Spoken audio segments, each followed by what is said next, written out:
crown a champion, a champion. This is me, I still on it, 'cause you all wanna be loved. Yeah, you all wanna be loved. Hey, and happy Wednesday. Welcome back to Crimson Dynasty. Y'all, we were having a really good conversation in the background before we got started, and we're not going to talk about that, though, here. But I definitely want to welcome everyone who's visiting, everyone who's new here. Thank you for just being a loyal supporter. We definitely recognize the names, those of you who light up the super chats and the live chat. We really appreciate the support. Tonight will be a really good, it'll be a really good show. We have a lot to talk about, and hopefully we have enough time because y'all know how we are. Like, we'll go down a rabbit hole and we'll go on our rant. So hopefully we don't kind of stray too far. But like I said, this is a Crimson Dynasty. We are the sister channel of the Bama Standard Network, which a lot of you are familiar with. My name is Sishi. I'm the host. We have two of the best co-hosts in the world.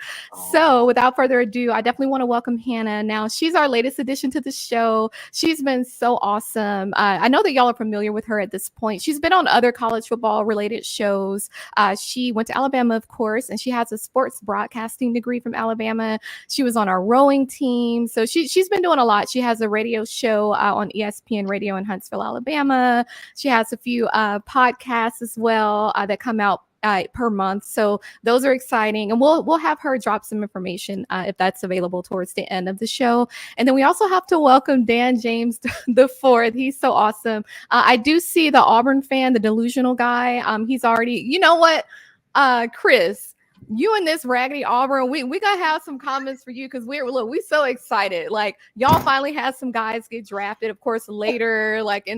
Y'all are still irrelevant. You have no seat at the table, honey. This is the adults table. The kids table is to the left. Get your Capri Sun and your Lunchable and go over there with the kids. Exactly. Like, this is a winner's table. We don't know nothing about that losing that y'all like to do. But anyway, like I was saying, we have Dan James the fourth. He is awesome. A lot of you know him from our Tuesday night show, The Final Whistle. So he's the lead recruiting analyst there. He's the go-to guy if you have any questions regarding recruits, or you just you have some names that maybe you heard of and you kind of want to know, like, are they the real deal? He's the guy that you would typically go to for that. So I'm excited to have both of you here. Now, before we get started, be sure to hit that like button and also subscribe and hit that notification bell so you don't miss any content. We are usually dropping videos almost once a day now, so I'm sure we'll be ramping that up as well. But I definitely want to give a shout out to our sponsor, Workspace Solutions. So if you have a company, or even as an individual, if you need maybe a marketing team or a digital presence at an affordable price,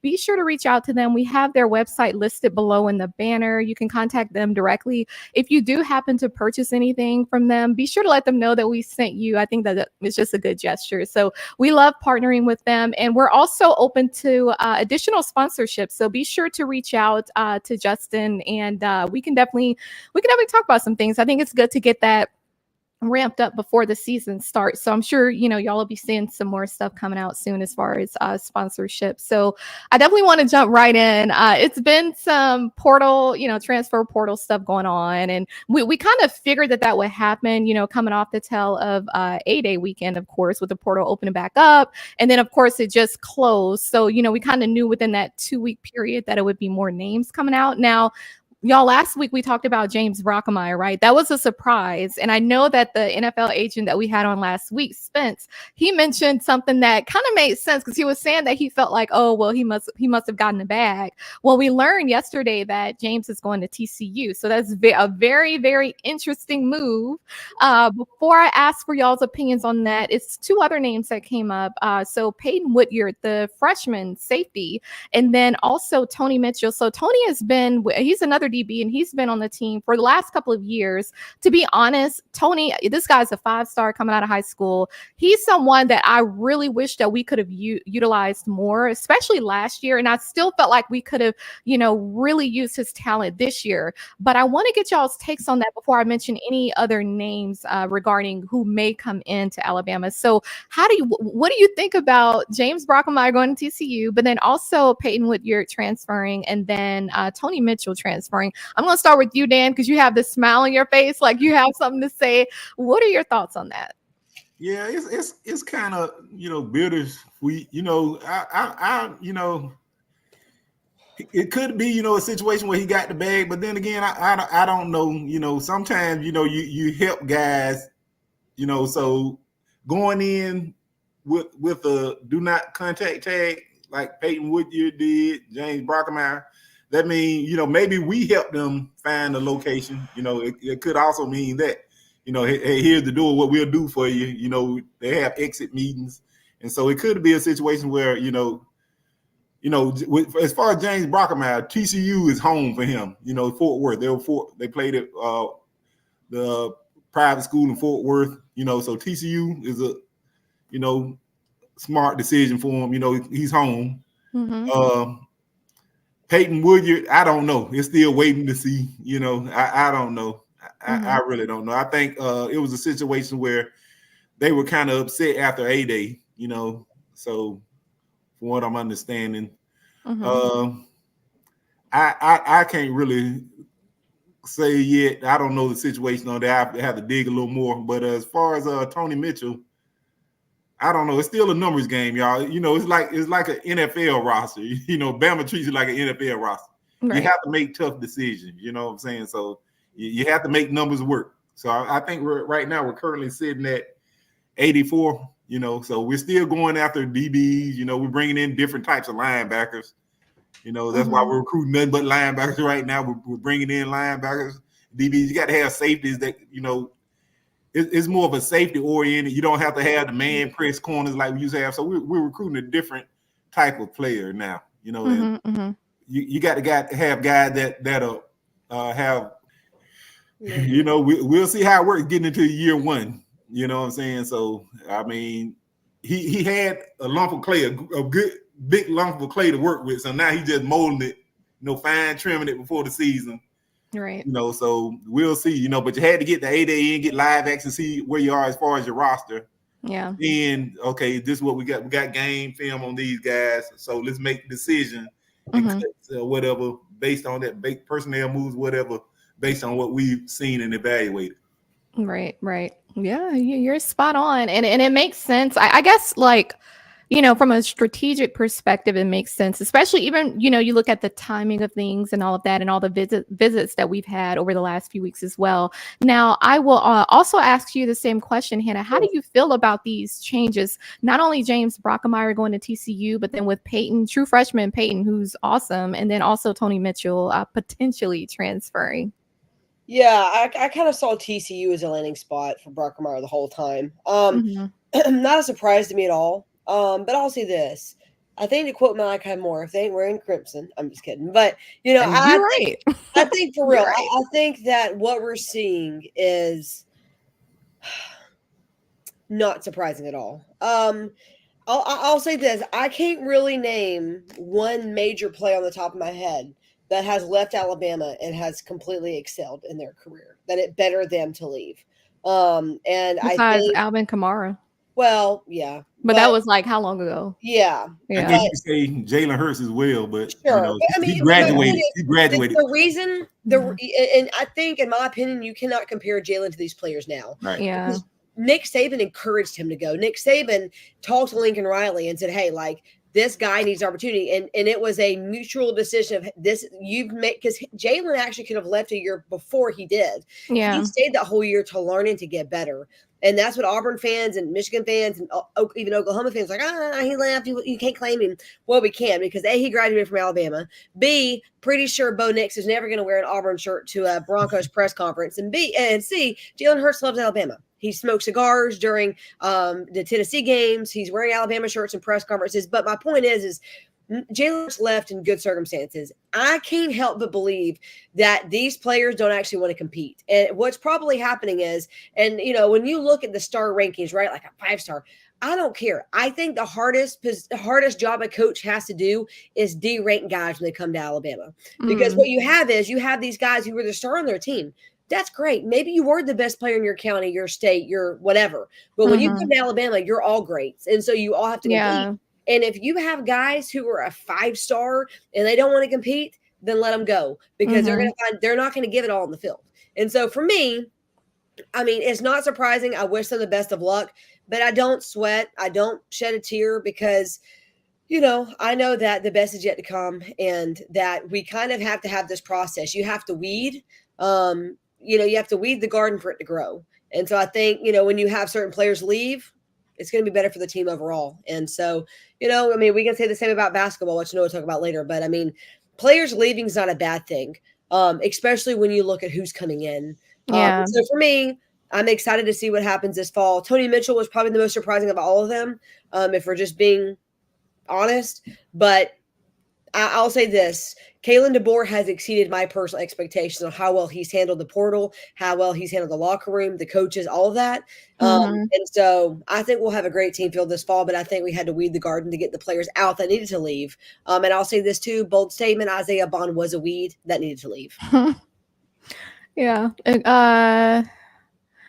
Y'all see, it's like, it's He's that so illiterate. level. What would It's that that mean? level What of would I date raggedy in of Auburn? Auburn. Like, it's just Hannah would 100% date an Auburn guy. No, First not of all, in. It's in. I would date in Auburn guy. yeah, that's what I was gonna say. First of all, you need to know how to like spell and articulate before you like and see, that's the thing with Auburn. Like, all they do is lose, but clearly they don't excel academically either. They're just all around raggedy, like through and through. There's no, and now this just further proves our point. You don't go there for sports, but you clearly don't go there for academics either. I mean, just differentiating between and I'm just saying now.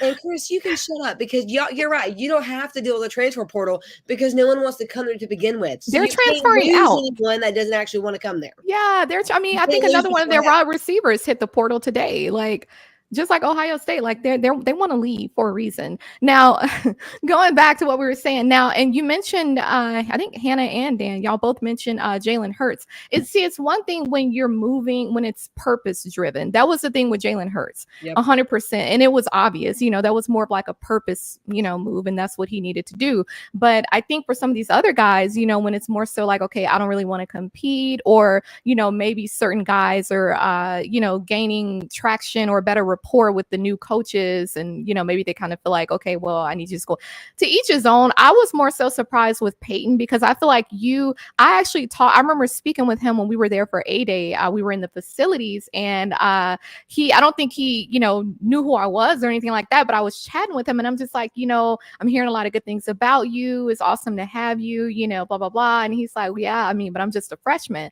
I'm like, dude, don't ever say you're just a freshman. You know how many freshmen came through Alabama and did amazing things? Like, that's all it takes, is to get to Alabama. So I just, I really hope and pray he doesn't leave. I would like to retain both of them, Tony and, Peyton. And it was interesting because I think Peyton hit the portal the same day that we found out that the guy, Kameron Howard from Charlotte, was transferring into Alabama now. But the thing with Kameron is that, yeah, he's classified as a safety, but he's also played at corner. And that's one need that we've been talking about, is having more corners. Like, I know we have Damani, who transferred in from USC, but when you look at it, like all the other cornerbacks that we have, they're pretty much freshmen. I think Jaleel Hurley is the only other one who's not. I mean, when you look at like Zay Mincy coming in, Jalen Mbakwe, I think Xavier Brown, all these guys, Drake Kirkpatrick Jr., they're all freshmen. So when it comes to like just that experience, it's really just Damani, to be quite honest. I mean, even Jaleel Hurley, but he barely played, and he should have been playing more too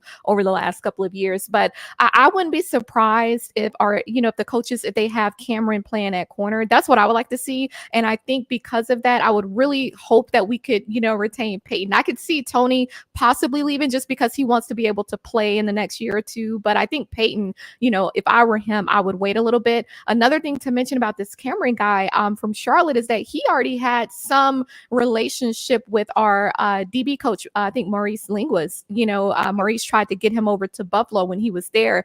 So I don't know. I think Kameron can definitely, he'll be one of the guys that can get in and start immediately, especially at corner. I wouldn't want to put him at safety. I think the guys that we have now, those, the Devontae Smiths, the Keons, all them, Malachi Moore, we know that they're going to start, but, I could see Kameron at corner. And then I know that, and then I think, Hannah, you had one more thing about the transfer portal. Yeah, if that's okay. I just want to say this, because I know I sound like the devil's advocate, and I just want to make it clear. I'm not against the transfer portal. Mm-hmm. And I've said it many times. I think even our basketball team is a great depiction of what the transfer portal can be. Yeah. My problem is when you have players leaving without maybe not just the blessing of their coaches, but leaving for the wrong reasons. Because I think that if we're being honest, there's probably 5 or 10 guys on the roster that we know are not going to get great playing time, right? They may be like 3rd, 4th in the depth chart for maybe, running back or whatever. And we can say, yeah, they leave, not a big deal. But when you have guys who leave, and this, I'm getting to a point, I promise. But when you have guys who leave that are maybe even Brockermeyer, for example, let's just use him, right?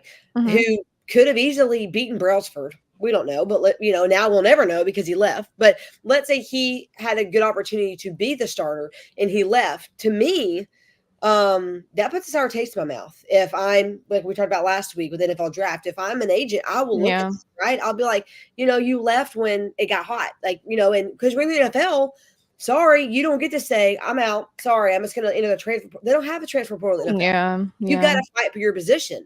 But I just can't help but wonder if we're going to start seeing this become an issue where, especially now the NCAA saying you can transfer and immediately be eligible. I mean, I wouldn't be surprised if we have a quarterback in this next starting now that plays a different team each year. That maybe they go to Alabama, they don't play, so they go to Ohio State, then they transfer to Oregon, and then they transfer to Florida State, and they're like, well, we're going to the NFL. It's just insane. So I was going to say I'm not against it, but I think it has to be under the right context and the right reasons behind leaving. Well, and the NCAA failed on many levels when you really think about it with the portal and NIL, because you don't introduce something new, something so new as a transfer portal, something that hadn't happened before in the NIL, but then you don't properly regulate it. You know what I mean? You have a bunch of collectives that basically act as individual entities, individual businesses that can basically do what they want in a sense. And it's just, it's a total failure. And now they're having to kind of work backwards because they didn't properly plan.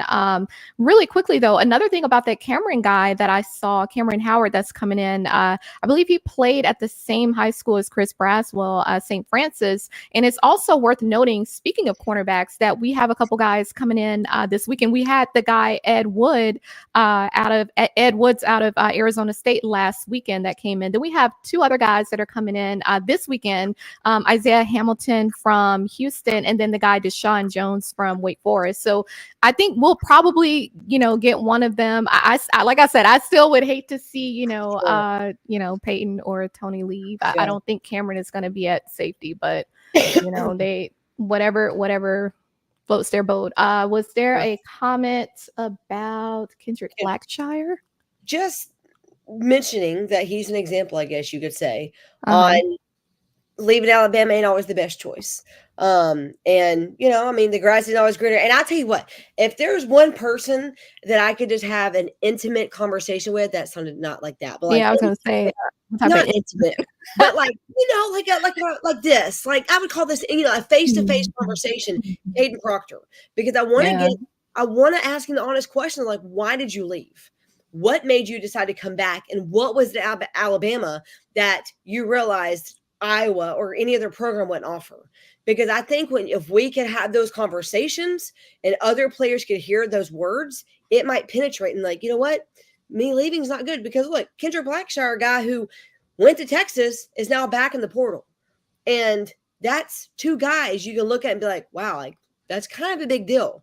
I mean, like I said earlier, besides Alvin Kamara, name one player. I'll give you the worst example in the transfer portal, be Blake Barnett, right? That was probably the worst decision of his. Or Ajayi Hall. Yes. Yeah, exactly. Where is he now? Right. Yeah. But, it's just a shame. But all that to say, you got free will, you got the ability to go, but just because you can go doesn't mean it's the right thing to do. Yeah. And that's where, character comes in and just that staying power. I do think that, for Caden, I know he's my nephew, his name is Caden.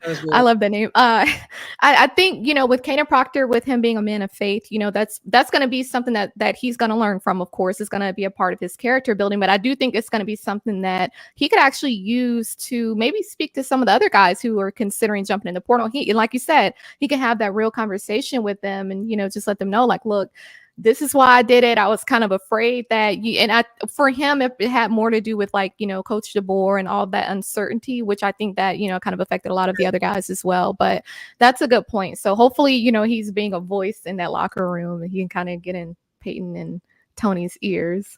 So moving on. So then with everything that we're saying, could we actually say that we're satisfied? Should Alabama be satisfied with the pieces that it has? I mean, to me, that's a legitimate question. Like we just talked about the cornerback position where, pretty much the only experienced guy is really Damani, right? I mean, because you have mostly freshmen coming in, and not to take anything away from them at all. I mean, I think they're going to be, this is going to be a very special group of DBs, particularly the corners, because most of them are freshmen. I think they're hungry, but I do think that I would say at this point, especially because I think we're going to keep Parker Brailsford. He'll probably play at center. We have Caden back. I think our O-line, I would still like to see a little bit more depth to some degree, or just I really want to see them in action. It's a little hard to call it at this point, but what are you all thinking? Hannah, I'll start with you on this one. I mean, do you feel like Alabama should be...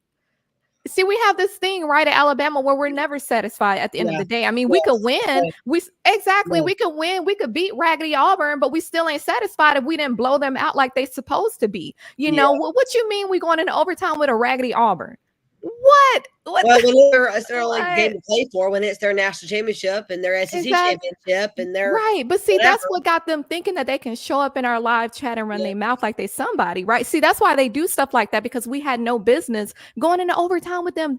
They're raggedy now. They've been raggedy. That's their standard. But yet they think like they have the audacity. I literally today, I saw someone driving around. I live in Georgia. Saw somebody driving around with an Auburn tag, and I'm like, the audacity! I would have there's nothing to be. Yeah, it's nothing to be proud of. Like, I mean, even if you graduated from there, this is an opportunity to sit in the corner and reflect, because you have nothing to brag about. I mean, I just hate to say it like that, but it's the truth.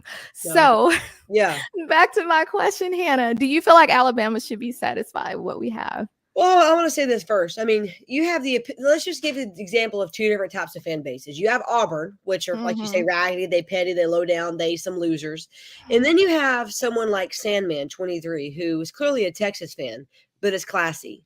So, I mean, I'm assuming he's a Texas fan, considering he's talking about 8A and all that. But, I mean, welcome to the SEC, right? I mean, he at least can come into a chat and be civil and have legitimate, good conversation, and not talking smack, because, they have class, unlike Auburn. But anyway, to answer your question, yes and no.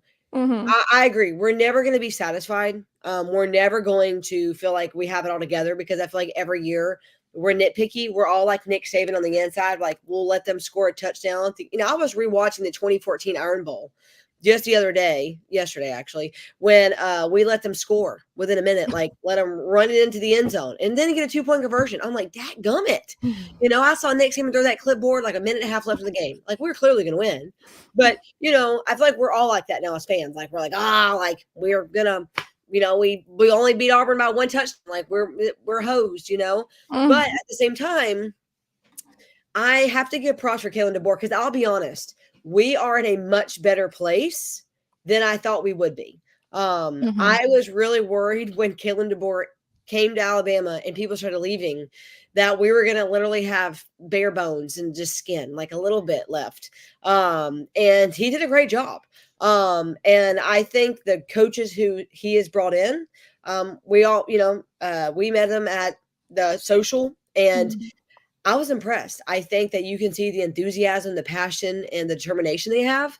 And I'll be honest with you, these are guys who I feel like are going to be here for a long time. And I think that was part of Saban's problem, was he would get a coach in, and sometimes they weren't good, like, Pete Golden and Bill, O'Brien. But, point is we kept having a high assistant coach turnover on both sides of offensive, and that was hurting us too. So I think we're finally in a position where you get the right team with the right coaches and the right mindset, then you can win a national championship. And I'll say this, you look at the rosters that we won national championship with, maybe in 2011, 2009, maybe even 2012, you look at those guys and you're like, yeah, you could win a national championship with this team with this.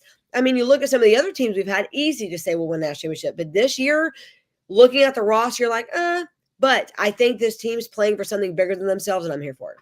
Yeah, and that's really what it's about at the end of the day. Like, I know y'all laugh when we talk about Auburn being raggedy, but that just is what it is. And Yep. and the sooner that they come out of this delusional state that they've been in for all these years, like why are we even calling it an Iron Bowl? I understand that's tradition, but it's not a bowl, because for one, they don't even qualify playing someone like Alabama. You know what I'm saying? Like they had They have to to beat have the Mississippi audacity. State first, Yeah, like I They mean, lose to then their Maryland in baseball basketball. team just lost to Alabama State. Like I'm just like, y'all have nothing to be proud of. Like, stay over there in your corner where you belong. You ain't got this conversation is for adults only. Like, absolutely not. Now, I do agree with what you were saying. I do think like that adversity part of it, all the shaky parts. We lose to Michigan, then Coach Saban retires. It was just a lot back to back to back. Now, to be honest, when they mentioned Coach DeBoer, I had a few people reach out and they know, I'm a diehard football fan, but Alabama fan, of course. And they were like, I thought that you were just going to be losing it right now with all these guys that's leaving. I'm like, man, if anything, this says a lot. And this actually may answer the questions as to why we looked kind of off balance sometimes in some of the games, because what we see on the outside looking in, we don't really know what's going on in that locker room. But then you kind of see the Caleb Downs going over there for a check, trying to run it up for a check. But then you going up there to freaking Ohio State out of all places. Like, come on, sir. But at the end of the day, I think that it happened. That's one of those moments where you may not understand why it's happening now, but later you'll understand. I think it's one of that John 13:7, I think it's one of those moments. And I mean, look at how many Washington guys got drafted. I was literally looking at that. Yeah. And they were, even in the first and second round. So I'm just like, I mean, And Auburn had none. I mean, not Yale in the got first and second drafted before round. them, so Yeah, weird, actually. I mean, I think that, what, I'm gonna keep that comment to myself because I was gonna say something that was probably gonna be kind of mean, so it's Were not. you going to say that Yale had a player drafted before Auburn? Yale with another victory over Auburn in the postseason? Isn't that I'm who they seeing a lost to? trend Isn't that who their basketball team lost to? in the first round. Okay. Hey, I mean, I'm just saying. Listen, we have to get off Auburn because they had the second overall pick in the CFL draft. He was the number 2 overall in the CFL draft, and he had 0 stats last year. What a shame. What a shame. It's just, it has to suck, right? Like waking up every morning, realizing that like your reality, you can be as delusional as you want to be, but your reality is that you are a fan of a team that just has a standard of losing. Like you haven't done anything of value in however long, like even that little raggedy, like kick 6 or whatever that was supposed to be, it still amounted to nothing. So they have nothing. Should never have kicked a field goal. I don't know why we didn't go trips left. Literally, we had Kevin Norwood. Don't even get me. Like we had Cooper. Like, oh golly, don't even get me going. But I'm with you. I just just the fact that people choose to be Auburn fans. Like, I feel bad for them. It's not even forced upon them. They make the decision every day to put on that gaudy color. Those, honestly, between Tennessee and Auburn, I would probably, I could think of other things I would be. I don't even know. I'd be any other program. I would be anything else other than Auburn and Tennessee. Well, it's disgusting. Like it's literally disgusting. The orange, Clemson. It's just I would rather go to the moon and just be there for like a whole year, which I have I don't want to do that, but I would rather go to the moon than to have to. Like, no. It's the off-brand of like when your mom used to be cheap and she couldn't afford the real macaroni, she bring home that Great Value brand and that cheese color was just a little too bright. It was disgusting. Yeah, that's what Auburn fans in Tennessee all there. That's what they're off-brand, raggedy, off-brand, raggedy, ghetto. They're just disgusting. And honestly, it's sad that they think that they're just because you're in the SEC doesn't mean that you're a winner. Like you don't just get to go around and like act like you're doing something because you're part of the SEC. No, you got to actually win. Only Alabama and Georgia can say that. So I'd be a Vanderbilt fan before I was an Auburn fan. Yeah, right. Arkansas. Did you just come up with a T-shirt? Off-brand, raggedy, ghetto. #Auburn. Would y'all buy that shirt, chat? I would totally buy that. Off-brand, raggedy. The hoodie, everything. Look, put the little raggedy Auburn logo on the front, and then on the back put #raggedy. The Great Value brand of the SEC. There you go. Like, right. Like, y'all, we need to go to the commissioner and figure out, like, why are they still here? Yeah. On all these movements in these different conferences. Put them in the ACC. It Yeah. just means less. Yeah, take them somewhere else. Like ACC, all that Florida State mess that's going on down there. Take them down there where they belong. Well, let's Moving on. Dan, poor Dan. He's just been sitting here patiently for 10 minutes. I know, and I had to remember. I'm like, what were we talking about? No. So Dan, question: do you feel like Alabama should be satisfied, and should the coaches be satisfied at this point? Well, no, kind of like you look at it like with Nate Oates. I love his approach. You're going to continue to try to upgrade your roster. You're always going to evaluate talent that comes in. You want to give the right guy that you think could come in and help. Just because we offer a guy doesn't mean that we're necessarily after him. That's just we're interested. We want to bring you in for a visit. We want to talk to you. You talk to us. Get in your head. You know what I'm saying? So not everybody that we go after in the portal is going to be a right fit for us or somebody that we'll want. It's just somebody we're interested in. So we bring them in for a visit. We evaluate, we talk and see where we're at, see what they understand, the terminology, whatever, will they be able to contribute? So it's not a matter of whether they're satisfied. They're going to continue to try to upgrade and improve the roster. So you got to make numbers work. Coach DeBoer, he's not saying, hey, give me a couple of years. Like when Nick Saban first took over at Bama, he's like, hey, it's going to take some time. Give me some time.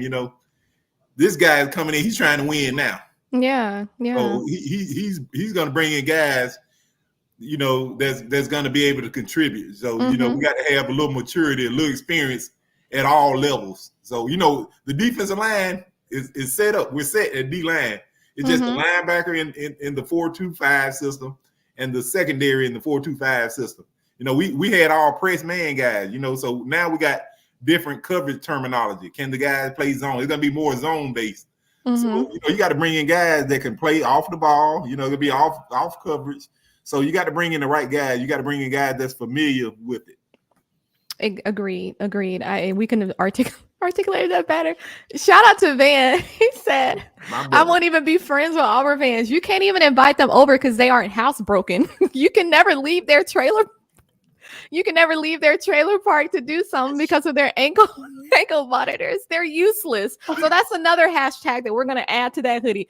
Useless. They ain't housebroken. Useless, raggedy, ghetto. Jailbirds, like ankle monitors, raggedy. Like it's all the wrong things in life, right? Like it's nothing that you aspire to be. Like they're not going to a local high school to try to talk to kids or middle school to talk to them and they come to Auburn. Right. They don't go there. Right. Like it's really disgusting. But shout out to you, Van. That was hilarious. And I was trying not to burst out laughing while Dan was talking, but it was hilarious. I'm like, they really aren't house. You can't take them anywhere. Just like they want to tear down goalposts. They, they don't have the money to the fine that's going to come. Don't have the money to pay for that. Yeah. Like, it's disgusting. Like we may have another comment, and I really want to let's see, Todd Anstey about the secondary. Not gonna lie, I agree, and it's more so from the cornerback perspective. But honestly, I truly believe that we're gonna be fine. I think it's a lot of the questions, not even just about the players, but more so maybe like the change in scheme that we're gonna see. So I think that may add to that that dynamic, but. I believe we'll be fine. I mean, I think, the worst thing that could have happened for every other fan base aside from Alabama is for us to get Coach DeBoer, because now you have two teams that almost made it to the national championship and almost won. So we both have a chip on our shoulder, right? So I think that was the worst thing that could have happened to every other fan base in the nation.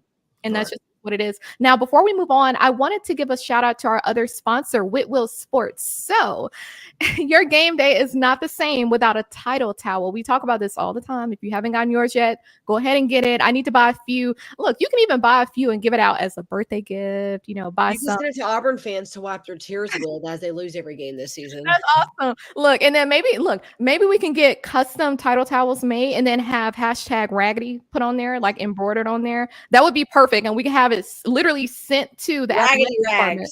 Yeah, we should do that. We should have it sent to Auburn, to their athletic department, like just as a friendly reminder, like your big brothers down the street. We just wanted to remind you of your place. You just came up with another marketing idea. Raggedy rags. Paddle towel. Can y'all make the raggedy rags with The Auburn raggedy rags. symbol on it, please? We should. Like, that would be the ultimate. I'm Maybe down. I'd mail them straight down to Hugh Freeze. Y'all want to do it? You have to Okay. pour them to the massage parlors, though. Yeah, that's probably all they got now. I can't, man. Like I was saying, your game day is not the same, and Auburn is not the same without an Alabama title towel. So visit whitwillsports.com, mail some of them to your little raggedy third cousins down there in Auburn who, ain't got nothing better to do, ain't got no shoes on. Send them down there to them.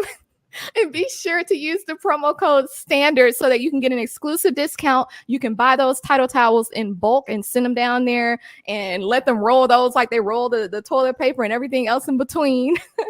That is disgusting. Like, oh my gosh. They got a lot of toilet paper left because they haven't had anything to roll for recently. They don't, because all they do is get rolled over. Like, I mean, come on now. Now let's pivot a little bit though. I know last week we had an awesome show with the NFL agent, Spencer Charles. Speaking of NFL, we had the NFL draft, and it was I have some thoughts regarding how it kind of played out, but I did want to mention, and especially for the fan base of other schools that are in our chat right now, that Alabama, we actually led the SEC in this year's draft with 10 players that were actually drafted in the 7th round. So shout out to Alabama again. Like, I mean, but see, that's nothing that Auburn, none the fans in the chat, that's nothing that they would be familiar with. So this isn't something that they could say, oh yeah, we did that too. No, you didn't, and you never could. So shout out to Alabama. Now, to be honest, when the Eagles drafted the guy, the Toledo guy, Quinyon Mitchell, not taking anything away from him because this dude is elite. And he's one of those guys, like, imagine if he was at like a D1 school, this dude would have been like one of the best in the nation. However, when the Eagles drafted him, and I to be honest, and like I said, not taking anything away from Quinyon because he's really, really good. Like, he's that guy.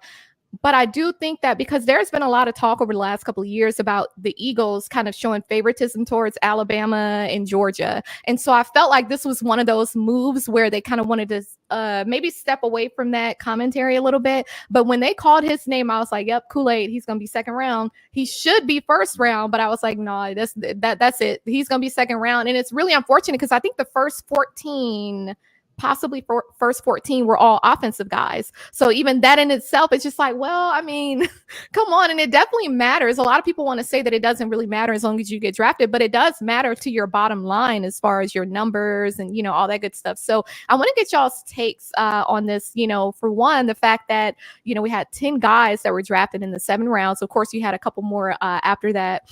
And then how do you feel about where they fell in the draft? I mean, you have Will Reichard. I think he was the first kicker taken off the board, rightfully so. But I want to get y'all's takes on that. Dan, how do you feel about this year's draft? Was it what you expected, or are you satisfied? It went about as expected until pick number 8. Michael Penix going to the Falcons after they got Kirk Cousins, guaranteed for what is it, 4 years, 3 years, 4 years guaranteed. And you go and take Michael Penix, But for me, I'm glad for Dallas Turner, because I didn't want him to have to come in because they need help everywhere on defense. They need help everywhere. And so the pressure, that took a lot of pressure off of Dallas. You know what I'm saying? So, I was kind of relieved about it a little bit. Yeah. Minnesota, hey, we got Dallas Turner. So, so it kind of worked out. They traded back up to get him, I think. But a lot of teams, they reached for quarterbacks. And it started with the Falcons taking Penix. So other teams started reaching, Bo Nix, Yeah, that one makes sense. It could be a hit or miss. That's something them gonna have to live with, JJ McCarthy, those guys, I don't know. You know what I'm saying? I'm thinking they still would have been there later in the second because, teams just started reaching for quarterbacks. And that really, caused the ripple effect. And that really hurt Kool-Aid more than anybody. So, But it's interesting though, Dan, because I mean, really, Kool-Aid is in the perfect position going down there to New Orleans, so it worked out in his favor, and that was kind of like my prayer is that they all go where they're supposed to be. right. You know what I mean? You have a great guy like Dallas Turner, of course, Atlanta Falcons, that would have been a lot of pressure, I mean, Right. they haven't been that good, and it just is what it is. But yeah, some of those, some of them were kind of like Michael Penix, like you said, McCarthy. Yeah. It was a few of them where it's just like, I don't know about that. Right. Maybe there's more that we don't know. I see the comment from Van Edwards. They're putting they're putting a Walmart in Jordan Harris Stadium to up the attendance. Yeah, they're gonna look. Hey, they're gonna allow virtual check-ins. They're gonna allow people to check into the games virtually, so they can say that they have more people. Like, y'all, please my just goodness. log in. Please just log in on YouTube and like, nah, don't nobody want to be there. Like I said, I think their season this year is free for students. So, and then Colin Spencer Rattler possibly better than JJ McCarthy. Yeah. Yep. Let's see. I see. I'm trying to. I want to keep my eyes on some of the comments because y'all are kind of.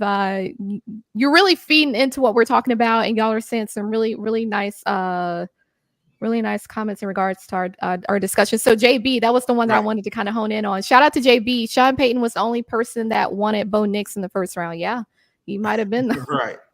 Yeah, I think you're right about that. Hannah, what are your thoughts on the draft? Did it turn out how you thought it would? Yeah, no. I mean, I think when you look at who was drafted when, I think we're not surprised that Terrion and I think I'm most excited for him, and I think that some of them are disappointing. I think Kool-Aid would have been a first round pick, but I think he fell in the right place. And you have to look at it like this way. You can be a player who gets drafted in the first round and ends up playing for a team that doesn't really utilize you correctly, right? Is not really the right fit for you. And then you have players maybe like Kool-Aid McKinstry who second round pick, but may be a legendary player for the Saints, right? So I think you kind of give and take there. Because I'll be honest, Caleb Williams is a crapshoot, right? Like, what are you going to get with him? He is, I feel like, not a stable player. So is he the With his nail polish on? Yeah. Is he the number one player? Yeah. But is he going to be their star player for the next 5-6 years?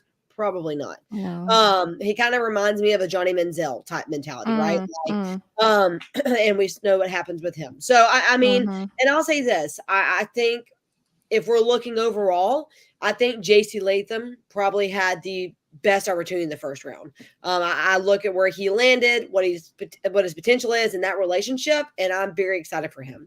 But I mean, for Terrion Arnold to land where he landed, I'm excited for him because I think you have that. And really, the Lions have kind of become Bama 2.0. You look at who they've drafted and how well they've done, especially the last couple of years. I'm excited for him. But, I mean, I think it's important to note that Will Reichard, easy pick. But I think for me, I'm most excited to see what he's able to do because I think that's a position in the NFL, like we said last week, that teams kind of forget to draft for, right? They kind of just pick them up whenever. And we've seen teams lose, especially this past year, by field goals numerous times. So for me, no. And I'll say this too about Mr. Irrelevant, Jalen Key. That's an honor, by the way. It used to be something that people are like, oh, we forget Brock Purdy was at one time Mr. Irrelevant himself, and he just led his team to the Super Bowl. Unfortunately, lost to the Chiefs, but still led them there. Jalen Key, probably the perfect guy, I think, in the entire draft to be Mr. Irrelevant.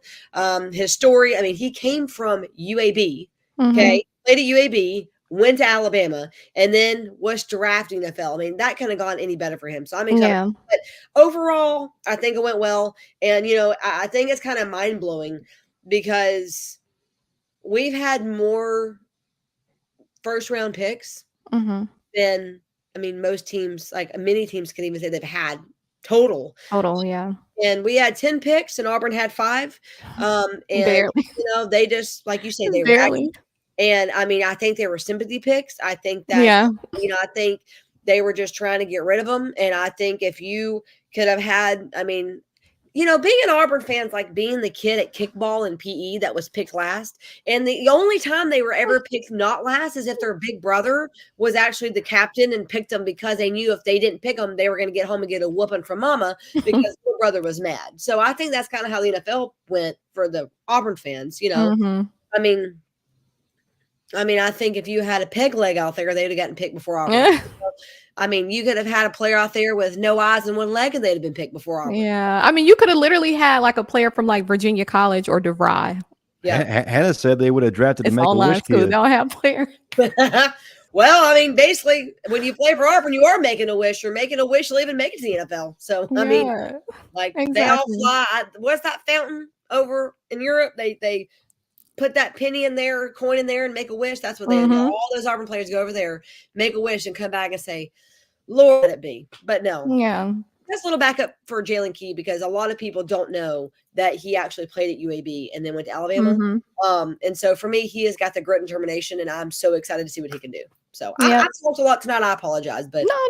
That's this what we're here for, right? passionate penny tonight because that's how I feel. No, that's what we're here for too. And I feel like with Kool-Aid getting almost basically pushed to the second round, it kind of reminded me of I think it was last year, Brian Branch. He went in the second round too, right? And that was one that we expected to go in the first round. And I truly felt like it was one of those same scenarios where it was, certain teams had kind of been talked about, oh, well, they typically go after the Alabamas and the Georgias, and they were trying to shake things up a bit. But I'm just like, well, when you do that, you kind of put the really good players at a disadvantage. Let's call it what it is, but it is what it is. And then I see y'all acting up tonight in that chat. And then I see another comment from Colin. I was in Detroit for the draft. The entire city lost it when they got on. Yeah, and honestly, I think that he deserved that, right? He deserved that love that he felt. I think that it was all. They went crazy, and so if you were physically there, I'm sure that was an amazing moment. So shout out to Terrion as well.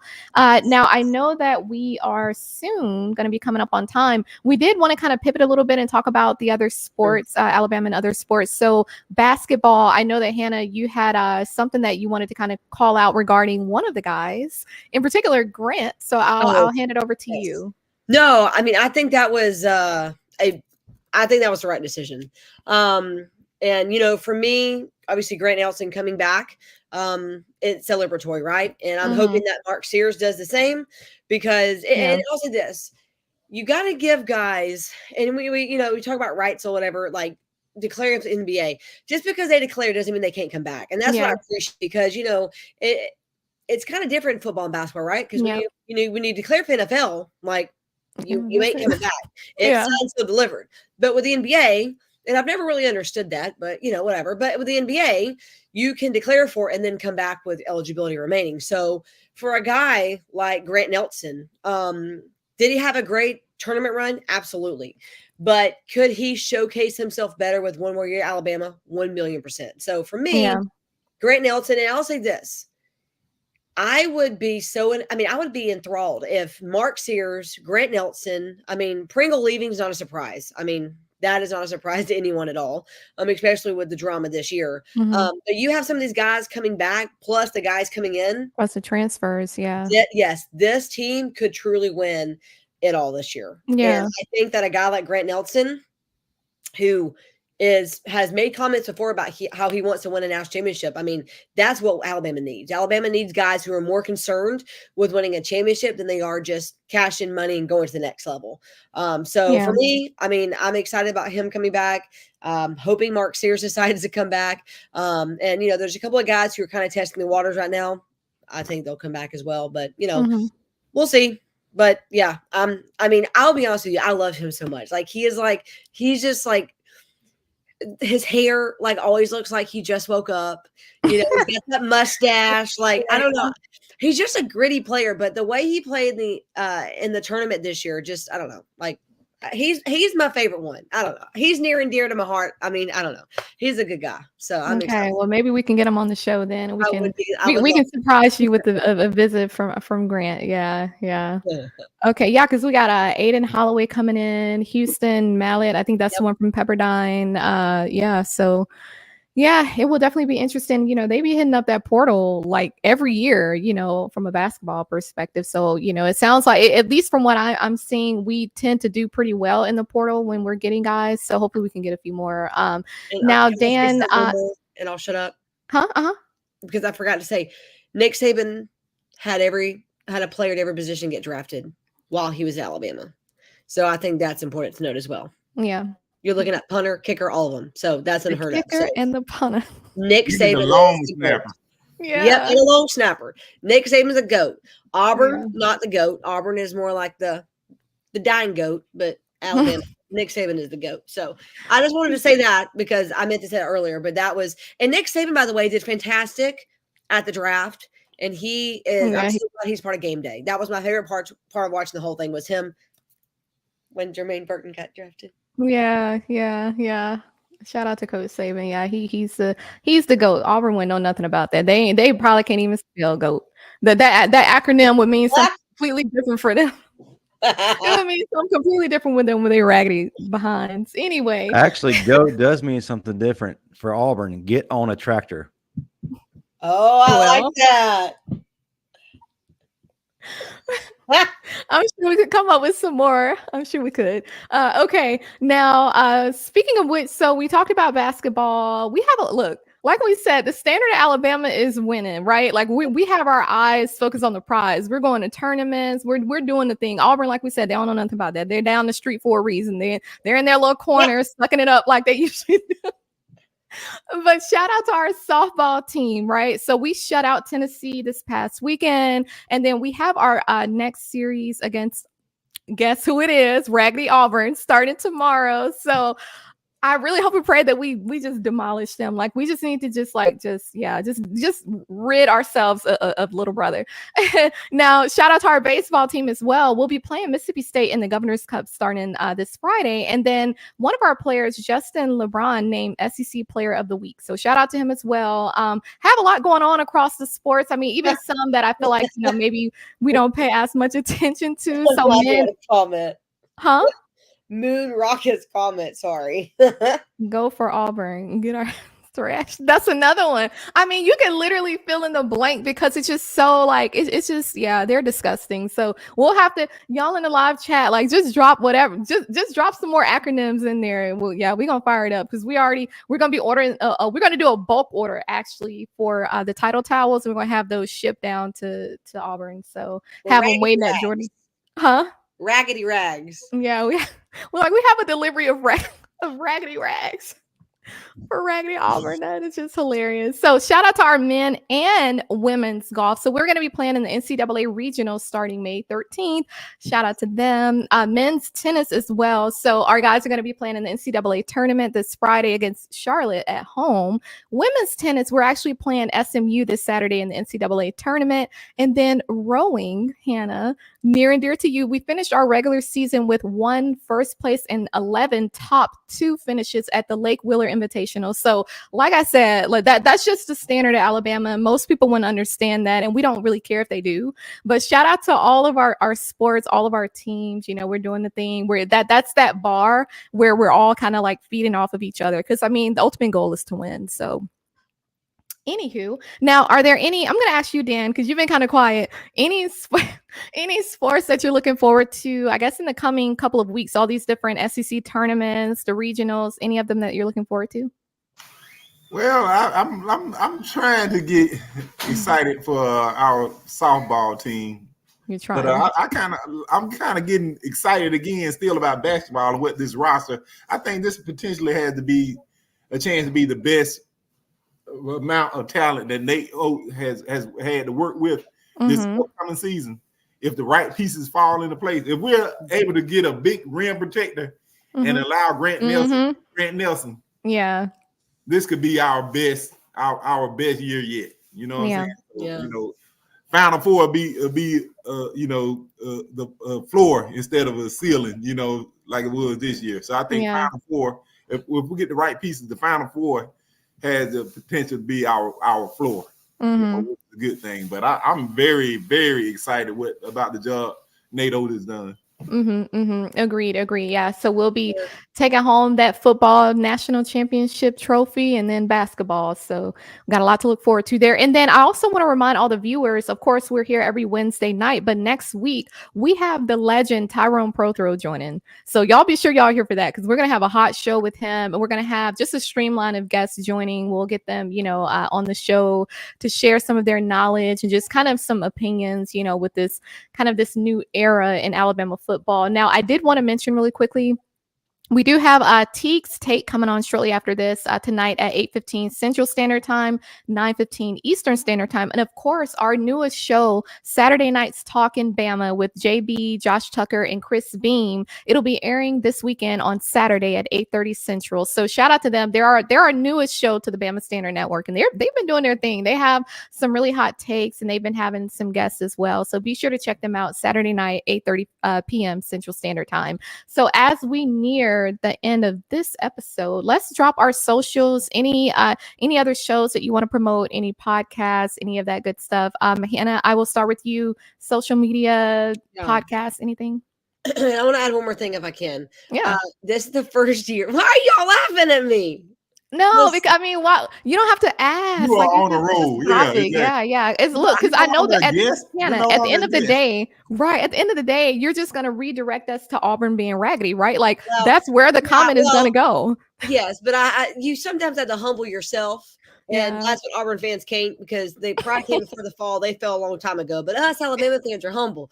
And I just want to say that I was going off what Dan said about softball. This is the first year I can ever remember since Patrick Murphy's been there that our baseball team, it makes me more happy than our softball team. And it used to be that because they still passed the 100,000 fan mark this year, which is great. Yeah. But I mean, I have never seen us play so badly in the SEC. Like, we have played poorly. I mean, did we get away with a 1-0 win against Tennessee? Yay, But I tried to shed some positive light, because we've been. I'll just be brutally honest. If Patrick Murphy don't get it together, he's going to be gone. Yeah. And we need a hitting coach, and I don't know if we need to go fund me a hitting coach. I will be glad to head that up. We can go fund me and raise money for charity, because our softball team is better than this. Because we focus so much on pitchers. Like, we need strike out players, yes, but if you can't hit the dat blasted ball, you ain't going to win a game. Yeah. Because defense doesn't win softball games. Offense does. Yeah. Now, that's all I'm going to say. I'm proud of our baseball team, and you can follow me on X. I'm just kidding. You can follow me on Twitter, X, at @DUA_girl. You can find me on Facebook at Anna Stevens, UA_girl. But yeah, I'm just going to tell you right now, I know Murphy personally, and I love him. He is great. I have known them I went to Alabama. I was great friends with the softball players. If I wasn't so fat in college, I would have considered being a base runner. What? But I was, y'all, I have lost about 50 pounds since I graduated college. Okay. I am about half of me. When Murphy saw me for the first time since graduating, he literally went, "Hannah?" And I was like, "Yes." He's like, "You're so much." And Allie was like, "Smaller, we know." Oh my gosh. That's not monkey. I was a chunky monkey. Oh my gosh. But anyway, I'm gonna shut up. But yeah, that's basically it. And then I'm about to start a new weekly YouTube series on Right Side of Radio called The Right Side of Sports. So that's gonna be coming here soon. But yeah, listen, the thing is, Auburn doesn't care if they're mediocre, because that's who they are. But we have a standard, and the softball program is here when they need to be here. Okay. So, I don't know what the gap problem is. I know as a hitting coach, but they're going to have to find one, because right now, I just be honest with you, Helen Keller can hit the ball out of the park better than our girls can. So they have to do something about it. Anyway, I'm going to shut up for the night. Dan, you go. No, you're good. You just put Pat Murphy on the hot seat, so shout out to you for that. Yeah, you did. You heated his seat up. Good. He needs it. Sometimes that's what it takes. So he definitely needs that. Yeah, coach. There's your ultimatum from the Crimson Dynasty. He's a good coach. We just need a hitting coach. That's all. Yeah. Well, that's it. That's it. Well, we definitely can't look to Auburn to provide that. So they're out of that conversation. And then Dan, do you have any socials that you want to promote, or any other shows? Of course, we got the final whistle every Tuesday. We got right here every Wednesday. We got the Crimson Dynasty. With my lovely cast, And you can catch me on X at the Final Whistle Dan. You catch me on Facebook, Dan James 4. You catch me. You might, I might even have some special video going around somewhere with a karaoke mic or something, but I don't know how they got on there. But I blame Dan. Oh wow. Other than that, right here starts here, y'all, and be sure to hit that like and subscribe button, everyone. Yeah, if you haven't already. Shout out to Bob. He loves hearing Raggedy. We love saying Raggedy. I mean, it just fits so well with Raggedy Auburn. I mean, you can kind of, and you can fill in the blank, right? It doesn't even have to just be Auburn. I mean, Tennessee, Clemson, Ohio State. Like so many of them are Raggedy. Like they just cannot. They're not to par with Alabama, and they know that. So we'll just leave it there. We'll have more of the talks with our group and Raggedy Auburn next week for sure. Because I'm sure Tyrone Prother, I'm sure he can recall some of those games that he played against them, and we'll take it a little further there. I'm just looking at the comments. Y'all are hilarious. Y'all are literally hilarious. All right, Moon Rocka Hannah, the Alabama Hammer. Yep. That's a good one. That's a good one. And that fits with the backwards cap. So we need to get that on the shirt as well. And then, of course, Raggedy with the Auburn logo. You can't go wrong. Love this show. Shout out to Ty. All right. Well, and then you can find me on Instagram at beauty_of_intelligence. Shout out to everybody in the live chat. That's why I typically try not to pay too much attention to it, because I know I'm going to be like literally staring at it. Chris is still running his mouth. He has nothing better to do. But you know what? Who was one of the first ones in the chat tonight? Chris. Because Auburn has nothing else to do, right? You're trying to tell me I need to be evaluated. Yes, Chris. I needed to be evaluated for excellence. Okay, I understand. You're not on our level. You never will be. You can never. You're not even invited. Like this is the adults conversation, right? I quoted the song wrong that time. How can you hate from the other side of the club when you can't even get in? Okay, Chris, you can't even get in the club. This is the VIPs, the winners. You can go to a little losers bracket. You can go to a little tumor's corner and go sip on a Coke yourself, because you. I know. Hey, they're the one.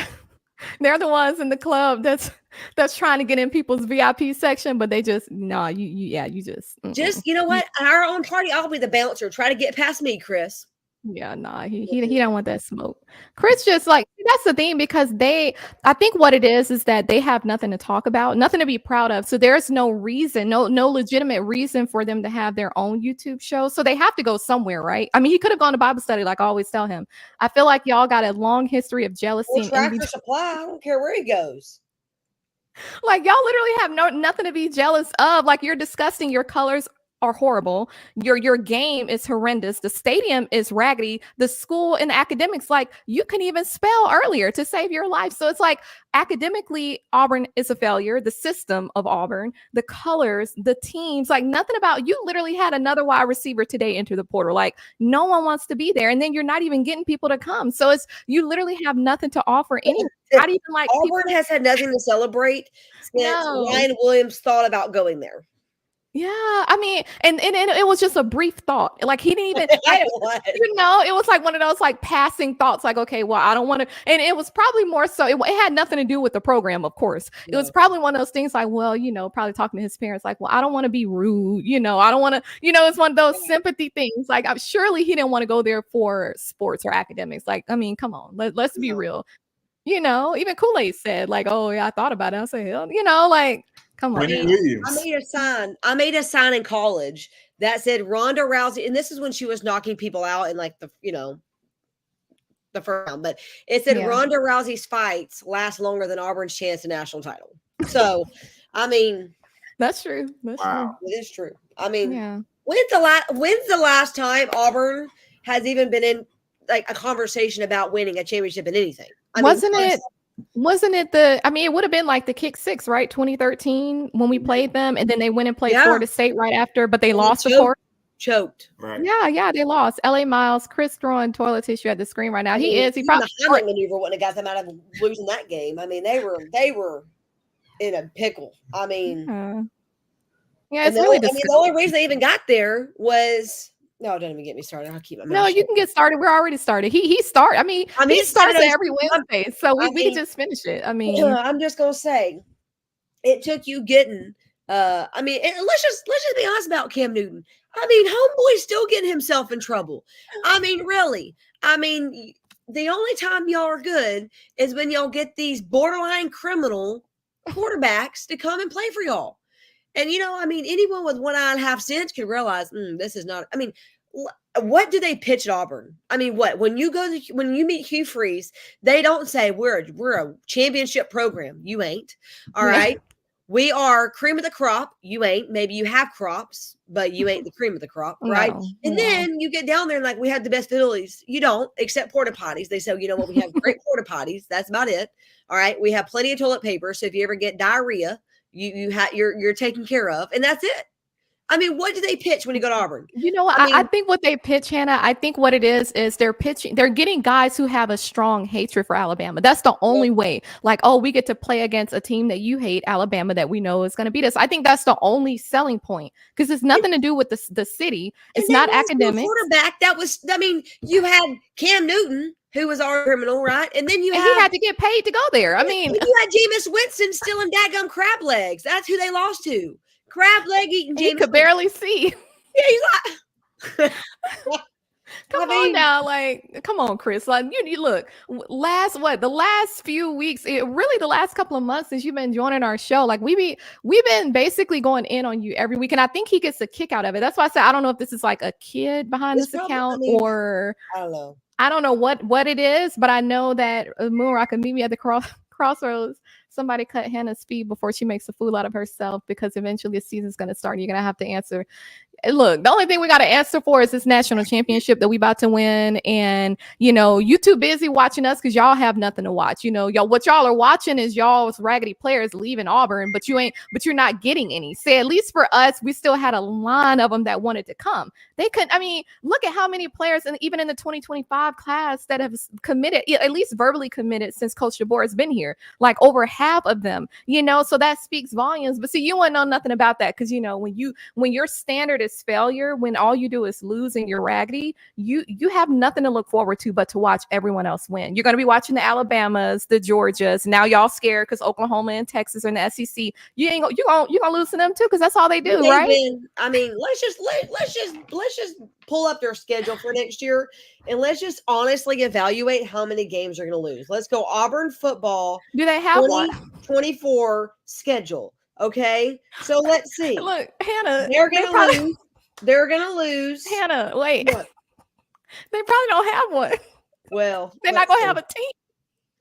They're gonna lose. I bet you money. You know what? I'll go ahead and say it. They're gonna lose to Alabama and A&M first game of the season. All right. Just like they just lost Alabama State. They're gonna lose to Cal. Oh Lord, they play. Is this right? They play New Mexico. They're probably gonna lose that game. So they schedule is raggedy too. Yeah.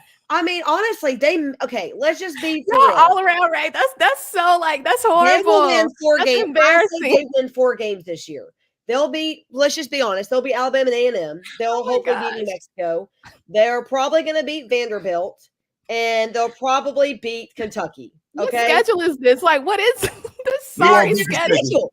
I mean, I say they win 4 games this year. Come at me, Chris. I say y'all win 4 games, and that's being nice because y'all can honestly maybe win 2. And their schedule is just as raggedy as them. That's sad. Like at least we Georgia, Oklahoma, and Alabama at the end of the season. Good luck with that. Yeah, that's horrible. Y'all gonna be crawling off the field like Zach Mettenberger when we played at LSU. You know what? I knew that I made the decision to not go to Auburn. Like I was so disgusted when I stepped into the city of Auburn. I just knew. I'm like, Lord, you got to have better for me. Like, surely this isn't what you have for me. Like, you can go ahead and take me out. Yeah, I'm just thankful my parents raised me to know the Lord and be an Alabama fan. I know. I would not talk to my parents if they raised me to be an Auburn fan. I'm like, I mean, that's the best you got for me. I'm like, Lord, I'm your child. Don't punish me like this. Like, don't send me to Egypt. I mean, being an Auburn fan is like walking in the desert for 40 days. I mean, it's like I know they're in the wilderness, right? They can't get out. No, I know. Anyway. It's just horrible. It's really horrendous. I mean, that's what happens, Chris, when you think that's Dan's just along for the ride tonight. He's just sitting there. Did you have anything that you want to add to it? I mean, because honestly, Dan, I mean, I don't know. I'm just enjoying the show. I'm loving the raggedy. Why y'all like that? They raggedy and they ghetto. They are. They're raggedy. It's disgusting. They should be ashamed, but where there's no pride, there's no shame. What do you say? Y'all need even the janitor is in the Port Alabama. Yeah, he's in the Port Alabama because he's coming to y'all because he's got the raggedy Auburn. That's why. You got to clean up y'all sloppy mess. I mean, y'all. I mean, I will tell you this. If we could give up one SEC team to charity to go, it would be Auburn. I mean, I don't care. I would let Alabama A&M or UAB or South Alabama be. I mean, they're better than y'all. We keep Vanderbilt because at least they're smart. Yeah, I mean, they have to. No. Nobody want Auburn. Auburn don't even they help with our academic prestige. I know. It's really pathetic. Yeah, they help the SEC's GPA average, overall GPA. It's like SEC has a 3.9. Auburn contributes nothing at all. Yeah.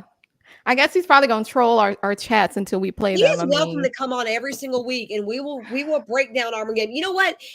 Just so you know, I don't know if y'all watched their 8A game, but they did have one. It was like an old Alabama team when we went to Vanderbilt. I was a kid, and we won 9-6, or what was it, 12-9, something. We all kicked field goals. That's what their 8A was. And by God, they have a good kicker, and that's probably all the points you're going to get. Oh yeah, I forget what year it was. It was in the 90s, maybe early 2000s. We went to Vanderbilt and literally just kicked field goals.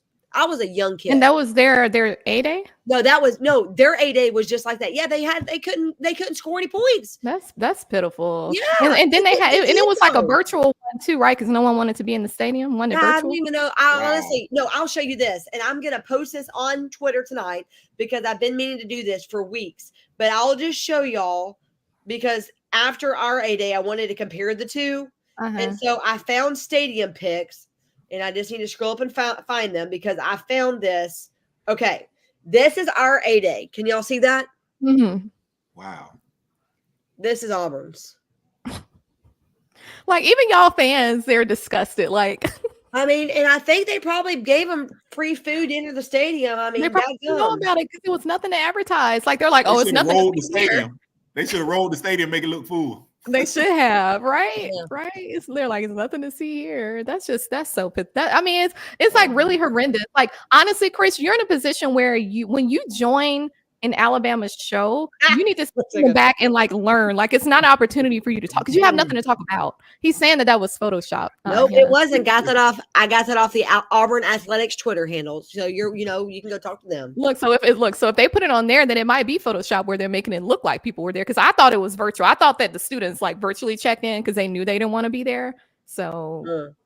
I don't know. I mean, the only people that go to Auburn are veterinarians, and I understand that. Like, I understand you. It's the only. I mean, Alabama doesn't offer that. I understand. Or architecture. That was another one I was looking at. Yeah, I'm like, but I'll be honest with you.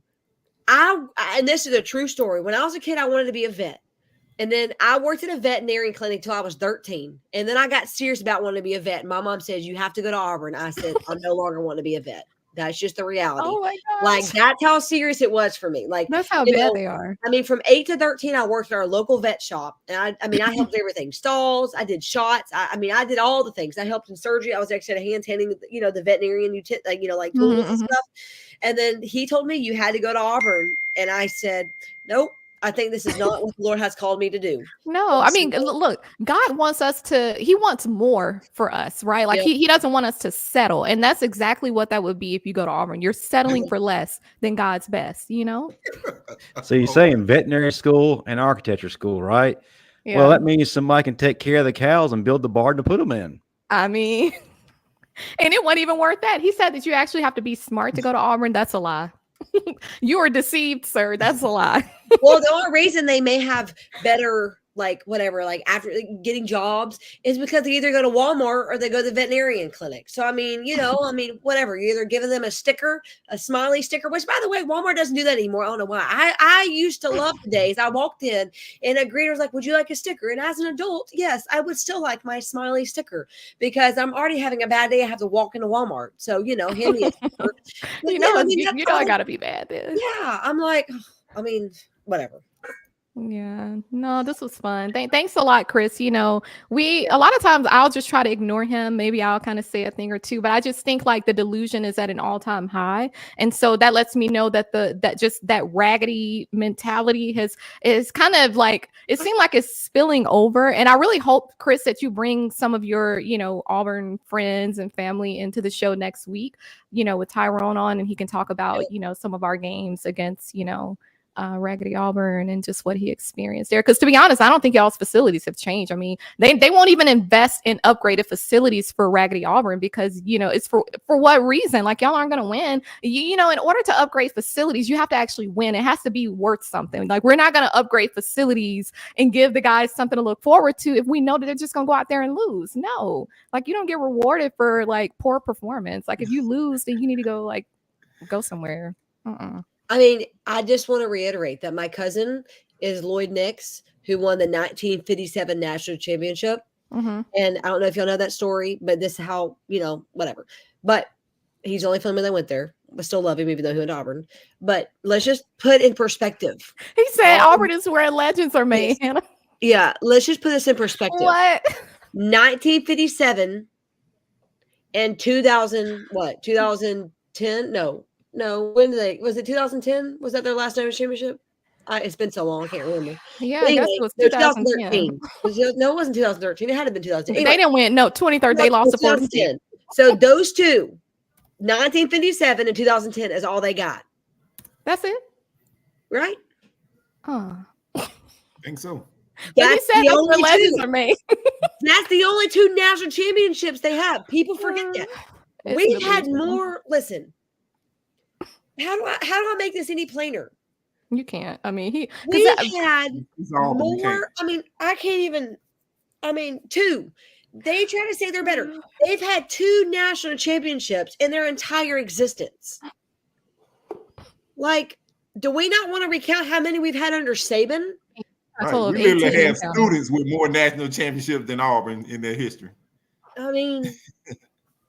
Yeah, dude, like what? How you gonna say? He said, "Do your research, young lady." Oh my Auburn, where legends are made. Been in national championships. Like, go ahead, Dan. Let me put this in perspective. AJ McCarron has more rings, right, than Auburn in their entire existence. Is that true? Wow. Yeah. Wow. Yeah. And I'll say this: you have kids right now. You have 14-year-old. You have middle school Auburn fans that I've never seen at Auburn win a national championship. Well, Hannah, it's funny that you say the number 14. Interesting stat. Alabama has 42 10-win seasons. Auburn has 14. They so raggedy. All you can do is laugh because it's pathetic. Like, okay, so he's saying we've beaten Alabama way more than 2 times. As long as we can knock Alabama off track, we're good. And see, that's exactly why. That's my issue that I have with these disgusting teams, such as the Raggedy of the world, Texas A&M. They're literally, their goal is to beat Alabama. See, that's why our standard is winning. Our goal is to win the national championship. But when you're raggedy like Auburn, your goal is to just beat Alabama because we are the standard. So thank you for admitting that, Chris. I think that it takes you to be a little humble to say that, but thank you for admitting that. And so now our fan base can actually see that. Like, that's literally what it is, That's all they live for. They're like, if we beat Alabama, we can win one game a year. See, the thing of this, Auburn fans will be happy winning one game a year if it's us. We're mad if we lose one game a year. So and it's them. Standard. Y'all want to beat us, and we, and this is the thing. At the beginning of the season, y'all circle us as like the game. We don't circle y'all. Y'all are that important. We don't. Y'all are just another game.